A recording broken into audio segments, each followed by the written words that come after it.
Welcome back. And को channelling का recently कुछ समय से कुछ मैसेजेस आ रहे हैं कि कुछ सालों से आ रहे हैं कि जो बदलाव धरती के ऊपर आ रहा है उसके ऊपर कि जो प्रलय आने वाला था अब उस तरह के प्रलय की जरूरत नहीं है। तो उसके ऊपर कुछ पॉइंट्स डिस्कस हुए थे ग्रुप में। तो मैंने सोचा कि ये पॉइंट्स जरूरी हैं, तो मैं इन्हें शेयर कर लूं आप लोगों के साथ। तो उन्होंने हाल ही की परिस्थितियों के बारे में कुओं के जो विचार हैं वो बताए हैं। और उन्होंने कहा है कि एक तरह से तो हम आपको अच्छी खबर देने वाले हैं, और आपको शायद वो बुरी खबर लगे। वो होता है ना कि एक अच्छी खबर है, एक बुरी खबर है। ये अच्छी ही खबर है, लेकिन हम लोगों को, इंसानों को बुरी लग सकती है।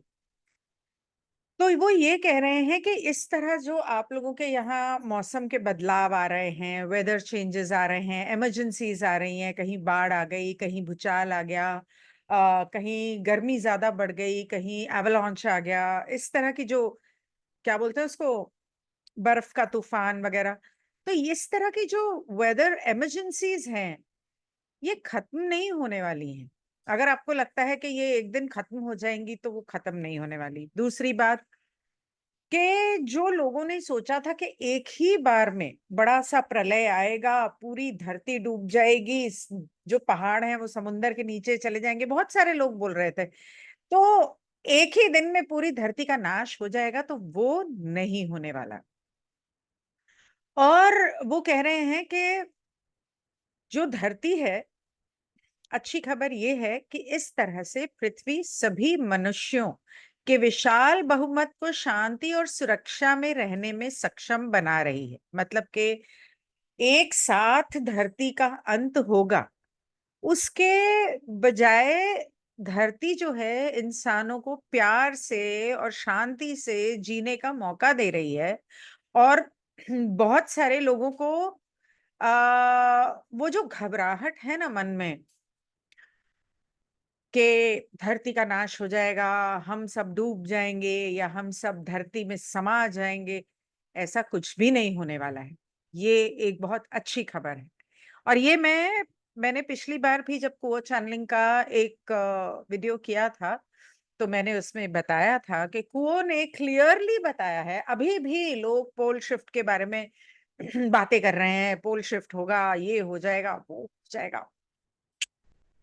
तो वो कह रहे हैं कि ये जो ग्रह के भीतर दबावों के इस क्रमिक कम होने का कारण, मतलब धरती के अंदर ये जो प्रेशर लोग कह रहे थे ना कि बढ़ रहा है, वल्केनो फूटेंगे, भूचाल आएंगे, जो आ रहे हैं वो असली हैं नहीं है ये तो भगवान जाने। लेकिन वो जो प्रेशर है ना धरती के अंदर, वो धीरे धीरे कम हो रहा है।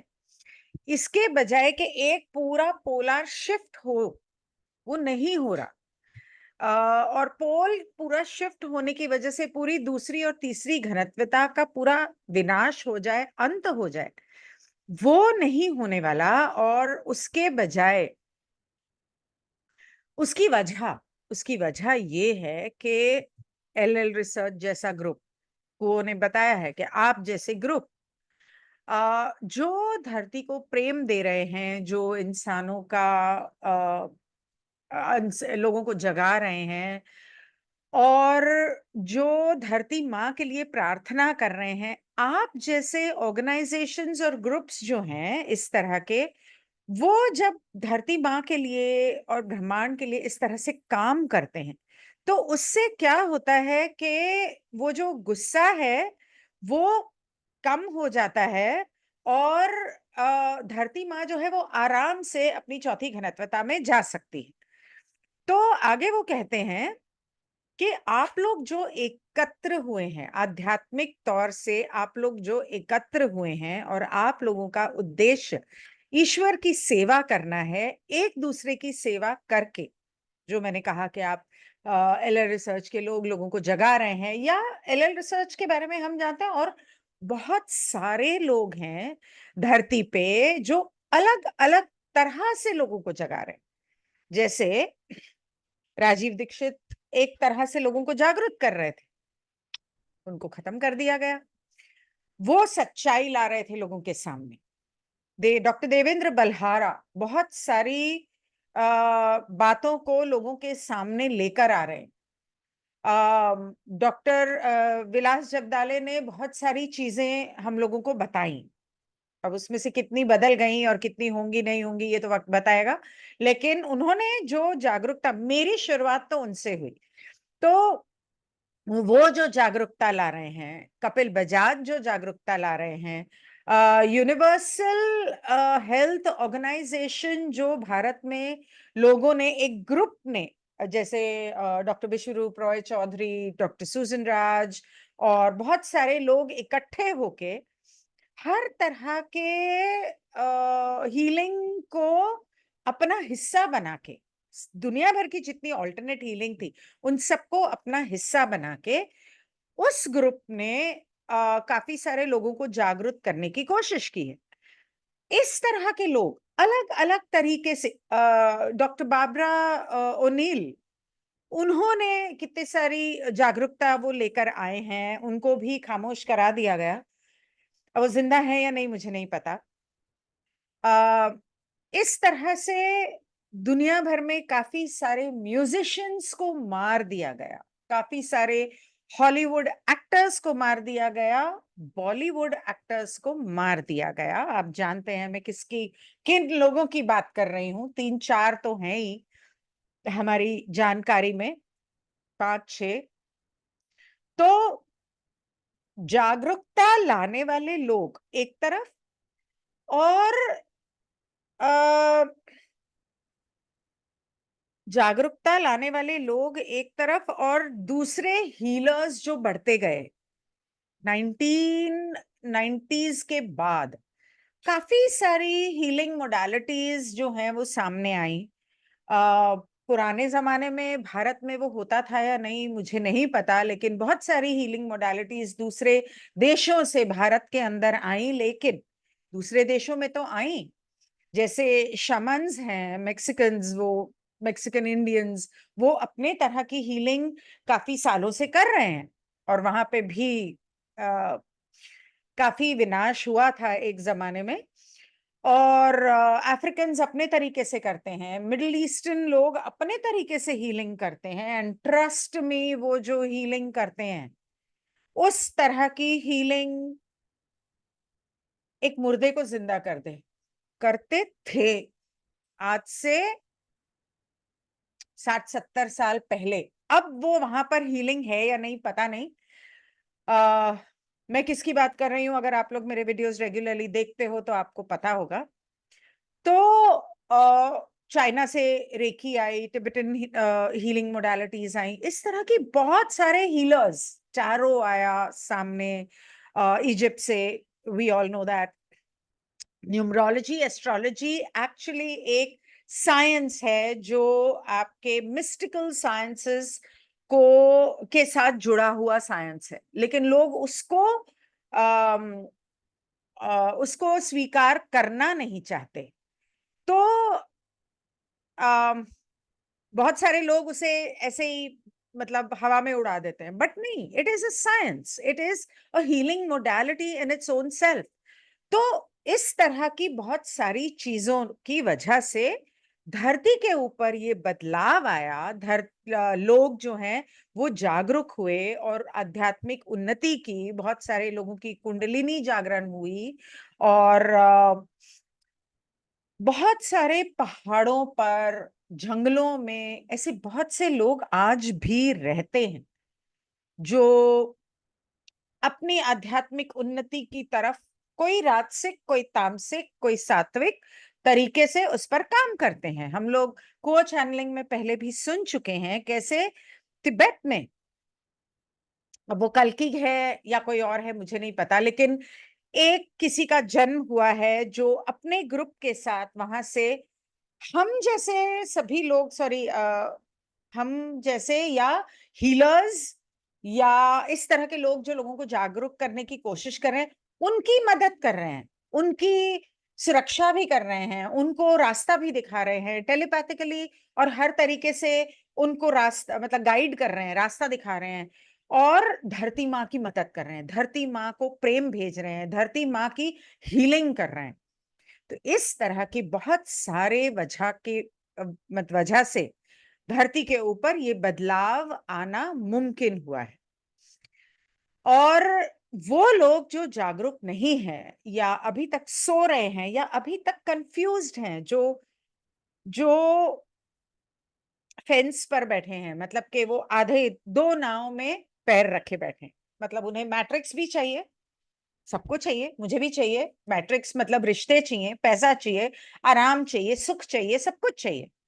लेकिन उन दूसरी तरफ वो दूसरों की सेवा भी करते हैं, कभी कभी अपने बारे में सोचते हैं, लेकिन दूसरों की सेवा भी करते हैं, और उनका ध्यान दूसरों की सेवा की तरफ बहुत है। और क्यों? क्योंकि वो जानते नहीं है कि आगे क्या है, वो जानते नहीं है कि आगे क्या होने वाला है, वो जानना चाहते भी नहीं है। बहुत सारे लोग हैं जिनसे मैं बात करती हूँ, तो वो कहते नहीं नहीं, हमको नहीं जानना, हमें तो ये जिंदगी एंजॉय करनी। ठीक है, करो। तो मैं उसमें कुछ गलत नहीं समझती हूँ, जब तक कि आपने अपना चुनाव कर लिया कि मुझे दूसरों की सेवा करनी है, मुझे प्यार से जीना है। अगर आप प्यार से, शांति से अपनी जिंदगी को जी रहे हो, दूसरों की सेवा भी कर रहे हो, तो उसमें कोई बुराई नहीं है, क्योंकि आप आज और अभी में जी रहे। आप रचेता को, वन इन्फिनिट क्रिएटर को वो अनुभव दे रहे हो जो शायद उसे पसंद है, या जो दूसरों की सेवा की तरफ का है। तो वो कहते हैं कि हम इस तरह के ग्रुप्स, इस तरह के लोग जो प्रार्थना करते हैं, प्यार भेजते हैं धरती को, लोगों को, उनके बहुत आभारी हैं, और उनका धन्यवाद करते हैं कि जो अंधकार को रोशन कर रहे हैं।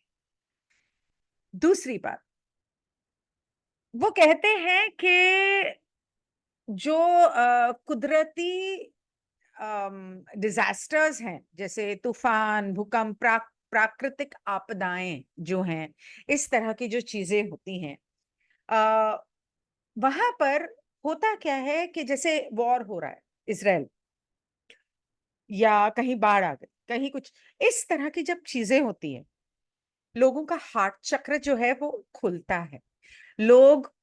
लोगों के मन में प्यार, करुणा, सद्भावना वो जन्म लेती है, या जो दबी हुई है वो उभर के आती है, और वो अनजान लोगों का ध्यान रखते हैं, उनकी सेवा करते हैं, उन्हें प्यार देते हैं, उनका ख्याल रखते हैं, उन्हें खाना खिलाते हैं, उनके लिए जो बन पड़ता है करते हैं।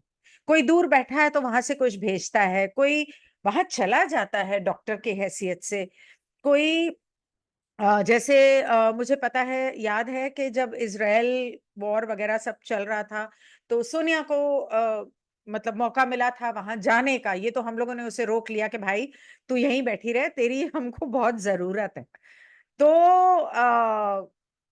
उसकी भी अपनी जिम्मेदारियां हैं, अपने भाई, अपनी माँ, अपनी बहन के प्रति। तो रोक लिया हमने, और शुक्र है कि वो रुक गई। तो इस तरह बहुत सारे लोगों का जो हार्ट चक्र एक्टिव होता है, वो आ, एक बहुत ही सुंदर बात है, और वो सेंट्रल थीम है, जिसके बारे में एक वो केंद्र है, जिसके बारे में हम बहुत खुश हैं कि आपको अपनी बची कुची इस जिंदगी में रोजमर्रा के तौर पर इस तरह के कितने मौके मिल रहे हैं ना, हार्ट चक्र खोलने के, बिना किसी शर्त के, बिना किसी जजमेंट के, अनजान लोगों को प्यार बांटने के। तो ये एक बहुत ही सुंदर चीज है। हाँ, मतलब लोग परेशान होते हैं, कुछ लोगों की मृत्यु भी होती है, वगैरह वगैरह, लेकिन उसका पॉजिटिव साइड देखो। तीसरी बात, वो कहते हैं कि आप अपने, अभी ये जो पॉइंट्स मैं बोल रही हूं वो एक चैनलिंग के नहीं है, वो अलग अलग चैनलिंग्स के अंदर से पॉइंट्स निकाल के मुझे सोनिया ने इकट्ठे करके उसने ग्रुप में डाले थे, तो मैं कर रही हूँ। बाकी उसके अंदर अगर कुछ और हो, क्योंकि ये पॉइंट्स इस सवाल से जुड़े हुए थे, बाकी अगर उसमें कुछ और हुआ तो वो बाद में करेंगे। इसके बाद एक डॉल्फिन्स एंड व्हेल्स के ऊपर पूरी मेडिटेशन और चैनलिंग है। इतनी सुंदर है कि दिल भर आता है। तो वो भी करूंगी मैं। मुझे 2 दिन से इंस्टाग्राम पर भी कोई पूछ रहा है कि आप कब वापस आओगे। आ, मैं थोड़ा दर्द का बहाना लेकर आराम कर रही थी। दर्द तो है, ऐसा नहीं है कि नहीं है। और भी चीजें हैं, तो कुक नहीं है सुबह, मेरे दोपहर के 2 तो बज जाते हैं घर के काम में। उसके बाद क्लासेस होती हैं जो मेरी ऑन है। वो मैंने मई मई जून जुलाई अगस्त से मैंने क्लासेस शुरू कर दी थी। तो वो भी चलती रहती हैं। तो इसलिए मैं अपने आप को थोड़ा समय दे रही थी। और इसके बीच मैंने कुछ किताबें भी पढ़नी शुरू की, पूरी नहीं की, जैसे other tongues and other flashes. उसके बारे में मैंने एक 2 मिनट का वीडियो बनाया था, तो लोग वो पकड़ के बैठ गए कि आप लूसीफर और सेटन के बारे में बताइए। पर वो किताब इतनी सुंदर है, लेकिन इतनी कॉम्प्लिकेटेड है कि पा के बिना नहीं कर सकती। वो उसके लिए मुझे उसके वो पा को ही समझानी पड़ेगी, मैं नहीं समझा सकती। इसमें बहुत सारी टेक्निकल चीजें हैं, और उसके लिए मुझे यहाँ पर पीछे बोर्ड लगाना पड़ेगा, व्हाइट बोर्ड। या पा समझाएंगे तो पा को अपने व्हाइट बोर्ड पे समझाना पड़ेगा। और उसके अलावा एक दो और चीजें थी जो मेरे सामने आई और मैं चाहती थी करना। लेकिन जब मैं डॉल्फिन का करूंगी तो उसके अंदर ये सवाल का जवाब दिया गया है। मुझे ऐसा लग रहा था काफी समय से, और मुझे बहुत सारे लोग, एस्ट्रोलॉजर्स, साइकिक्स, साइकिक फ्रेंड्स वगैरह वगैरह बोल रहे थे कि मेरी जिंदगी में एक बहुत बड़ा बदलाव आने वाला है। मर के जिंदा हो गई, इससे बड़ा बदलाव क्या आएगा। लेकिन मेरे हिसाब से काम में कुछ, एस्ट्रोलॉजी न्यूमरोलॉजी के हिसाब से काम में कुछ एक बदलाव आना बाकी है। और वो मैं उसका इंतजार कर रही थी। तो मैं सोच रही थी कि वो पता नहीं क्या है जो मैंने एक्सपैंड करना है, क्योंकि मुझे कुछ कोर्सेज करने हैं। और हो सकता है मुझे उन कोर्सेज के लिए ट्रैवल करना पड़े। तो वो सारी चीजें हैं जिसकी वजह से मैं रुकी हुई थी। और पर ये इतना इंटरेस्टिंग था कि मैं नहीं रुक पाई। तो ये सच में बहुत जरूरी था कि मैं लोगों के सामने लेकर आऊं। तो आगे वो कहते हैं, एनीवे मैं थोड़ा भटक गई, आई एम एक्सट्रीमली सॉरी।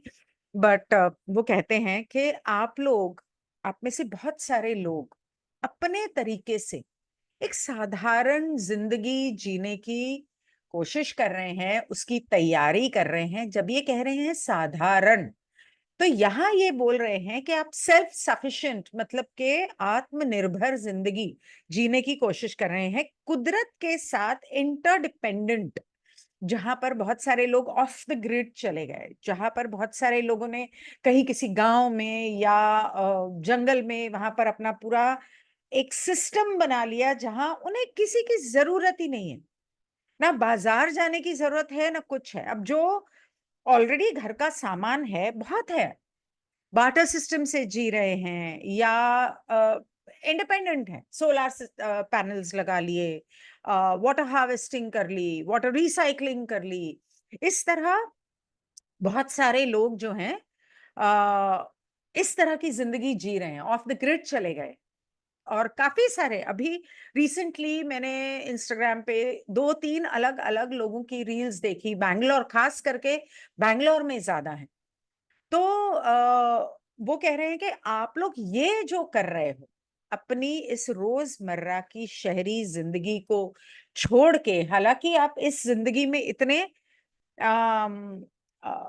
मतलब आपको आदत पड़ चुकी है जिंदगी की, और फिर भी आप इसे छोड़कर आप उस जिंदगी की तरफ गए, आपने ये कोशिश की,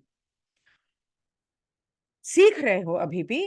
तो हमें लगता है कि ये जो आप लोगों ने कोशिश की बहुत सुंदर है, और हम इसकी सराहना करते हैं। और अगर आप इस तरह से अपने इस जिंदगी में, अपने इस शरीर में आप जीना चाहते हो, तो हम आ, आपको प्रोत्साहन देते हैं, और हम आपकी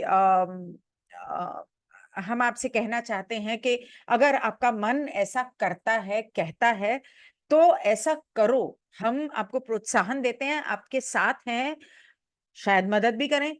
अगर उनसे गाइडेंस मांगी जाए तो मैं तो मांग ही रही हूँ, 5 साल से मांग रही हूँ, 6 साल से मांग रही हूँ। पता नहीं, मेरा शायद अभी टाइम नहीं आया, क्योंकि मुझे ये सब जो करना था, मैं चली जाती तो ये सब कैसे करती, खैर, क्योंकि वहां पर वाईफाई तो होगा नहीं। आगे वो कहते हैं कि फोर्थ पॉइंट, आपको ये समझने की जरूरत है कि ऐसा नहीं है कि हमें आपकी इस माया जाल वाली जिंदगी से कुछ बैर है या कुछ तकलीफ है। ऐसा नहीं है। आप इस शरीर के अंदर जो जी रहे हो, इसके नष्ट होना या इसमें जीना या इसको बचा के रखना, इन इन चीजों हम इन चीजों से काफी ऊपर हैं। हम चाहते हैं कि आप समझो कि आने वाले समय में आपको अपने मन में अपने ईश्वर की इच्छाएं समझने की जरूरत है कि वो क्या चाहता है। शरीर नश्वर है, हमेशा से था और हमेशा होगा। इस तीसरी घनत्वता के शरीर का कोई मूल्य नहीं है। क्यों? क्योंकि असल शरीर तो वो आत्मा है, वो स्पिरिट है, जो जिसके अब वो स्पिरिट के ऊपर शरीर का ये झोला हमने जो पहना है, या स्पिरिट के अंदर हम इस झोले में आए हैं। अब मैंने ये दोनों बातें सुनी हैं कि the spirit is wearing this costume, और मैंने ये भी सुना है कि ये शरीर के अंदर आत्मा नहीं है, बल्कि आत्मा के, कि इसीलिए हमारी 7 बॉडीज होती हैं, 7 शरीर जो हैं हमारे, उसके अंदर बीच में ये हमारा भौतिक शरीर है। तो भौतिक शरीर है, भावनात्मक शरीर है, मानसिक शरीर है, सूक्ष्म शरीर है। इस तरह से हमारी 7 बॉडीज हैं। ये कोर में नहीं है, लेकिन कोर में उस सोल के ऊपर ये एक कपड़ा हमने पहना हुआ है, धारण किया हुआ है। तो ये जो है, इससे मोह, इससे लगाव, इसका कोई मतलब नहीं है। और आपको ये समझना है कि रोजमर्रा की जिंदगी में आज ईश्वर मुझसे क्या चाहता है। सच बात बताऊं, आज संडे है, तो मैंने ये सोचा था कि नेक्स्ट संडे मैं जो टैरो करने वाली हूं कि इस इक्लिप्स का क्या प्रभाव पड़ेगा, वो नेक्स्ट संडे क्यों करूं, मैं आज ही कर लेती हूँ। और फिर मेरी किसी से बातचीत हो रही थी, कुछ आध्यात्मिक बातें, उसके कुछ चीजें मुझे अच्छी लगी, बातें अच्छी लगी, तो मैंने उससे बात की। पता चलेगा आपको थोड़ी देर में। तो हमने डिसाइड किया कि आज जो एक्चुअली हम नेक्स्ट वीक जूम कॉल करने वाले थे, हमने मैंने ये डिसाइड किया कि आज क्यों ना कर लें। कल रात करने वाले थे, पर मैं थोड़ा रिलैक्स करने के मूड में थी, और मैंने सोचा चलो आज करें। तो मेरा ओरिजिनल प्लान कल रात का ये था कि आज सारा दिन पर्दे बंद करके, लाइट बंद करके, मैं ऐसे पड़ी रहूंगी, लेटूंगी, आराम करूंगी। कौन सा कोई मैं, हाँ, पर रोज किचन विचन ये वो उसमें थक जाती हूँ, और फिर दोपहर को इतनी थक जाती हूँ, क्योंकि रात को तो नींद नहीं आती, सोलर फ्लेयर्स हो रहे हैं, और सोलर फ्लेयर्स होते हैं तो नींद तो आनी नहीं है। हालांकि ग्राउंडिंग की पूरी कोशिश करती हूँ, ग्राउंडिंग मैट भी यूज कर रही हूँ। तो मैंने सोचा था आज मैं मूवी देख लूंगी या कुछ सीरीज देख लूंगी। लेकिन ईश्वर के मन में क्या था, ईश्वर के मन में ये था कि 3 दिन से ग्रुप में जो चर्चा हो रही है, क्योंकि मुझे 3 दिन पहले सुबह, तो 3 तारीख को सुबह 2:08 पर जगाया गया। मेरा कमरा जो है ना वो साउंड प्रूफ है। कोई आवाज, यहाँ पर कोई चीखता चिल्लाता रहे, मेरे कमरे में आवाज नहीं आती। तो घंटी की तो सवाल ही पैदा नहीं होता। और बजी मेरे कान में घंटी बहुत अरसे बाद, मतलब मैं तो भूल ही गई थी कि ये भी होता था मेरे साथ। ये बीमार पड़ने से पहले कभी हुआ करता था। जो खास दिन होते हैं ना, जिस दिन कुछ होना होता है, व्हाटएवर, आई डोंट नो, उस दिन ये घंटी बजती है। ये मैंने नोट किया।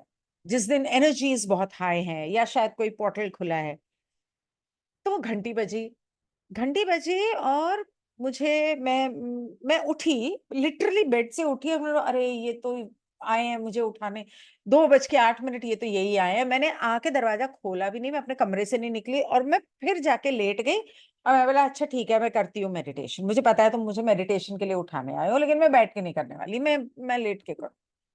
तो मैं लेट गई ऐसे करके और जाप करने लगी और फिर मेडिटेशन करते करते मैं ट्रांस में चली गई और फिर मुझे आवाज आई, 69 69 69 पढ़ो, 69। तो और मैं सो गई।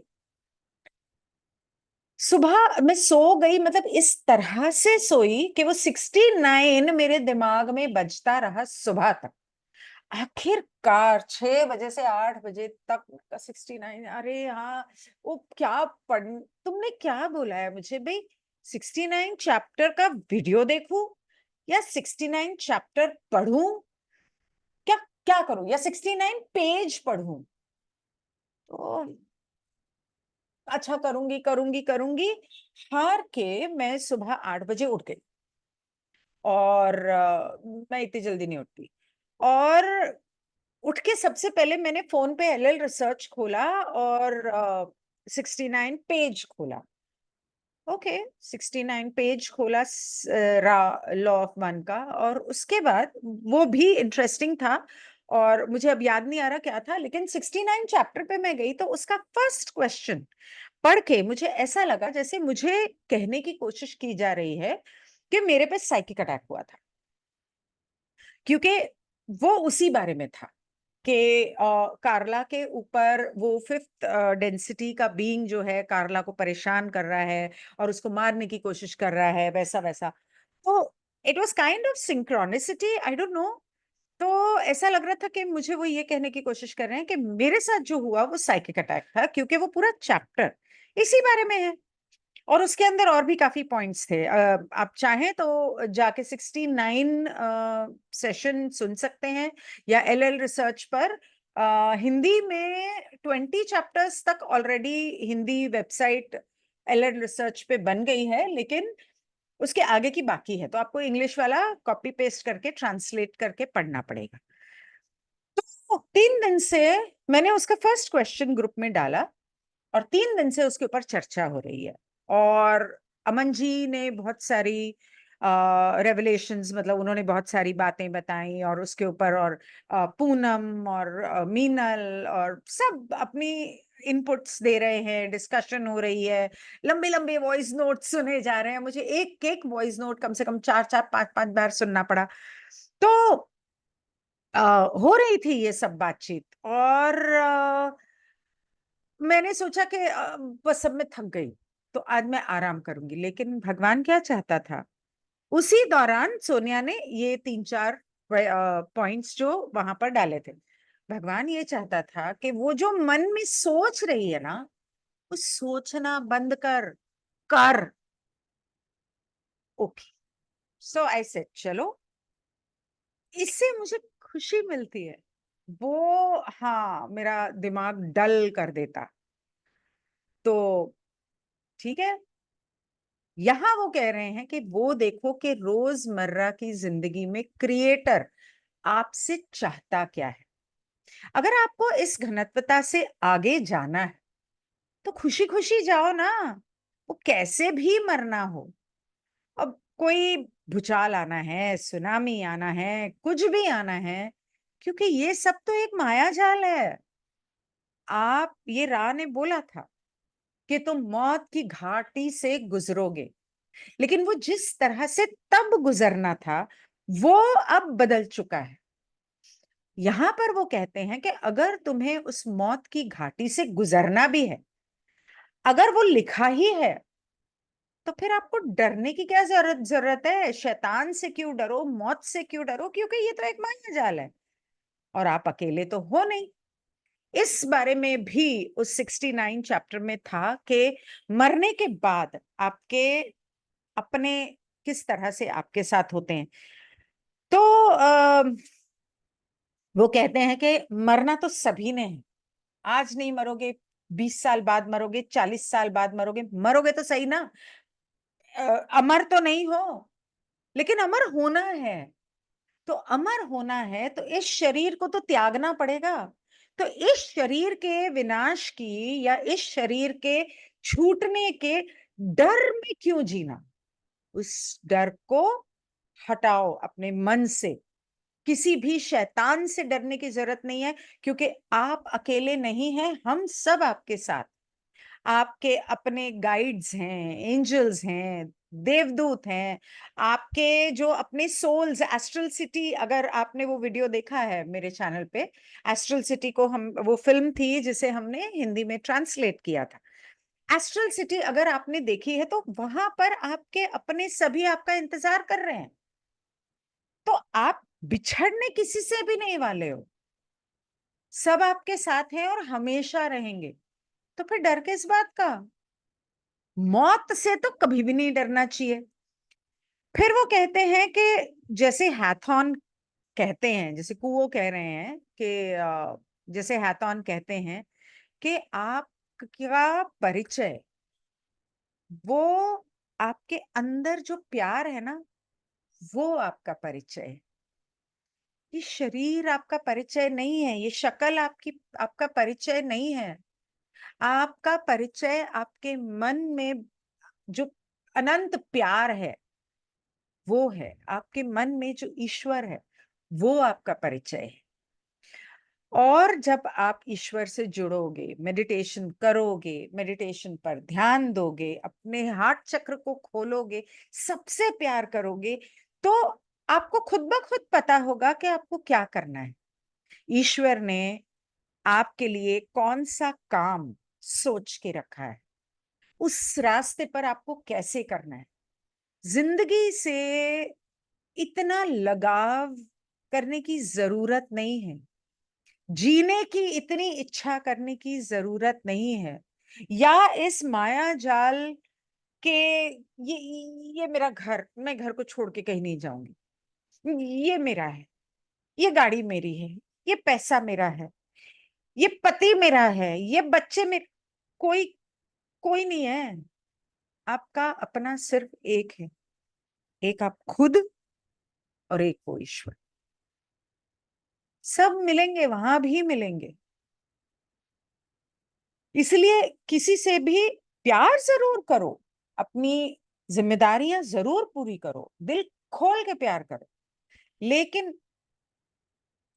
लगाव, जुड़ाव इस तरह से कि आप बोलो कि मैं जी ही नहीं सकती इसके बिना और इसको छोड़ के मैं मरूंगी ही नहीं, तो कोई फायदा नहीं।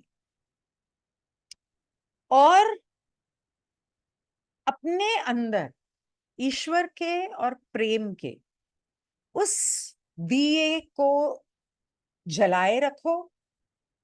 वही प्रेम है और वही चमकेगा और वही उज्जवल होगा और वही आपको सही मायने में आ ईश्वर के पास लेकर जाएगा, आपको मुक्ति दिलाएगा।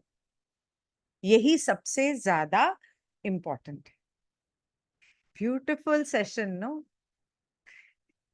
अब आज शाम को 2 सेशन और, वो किस चीज के होंगे आपको पता चल जाएगा।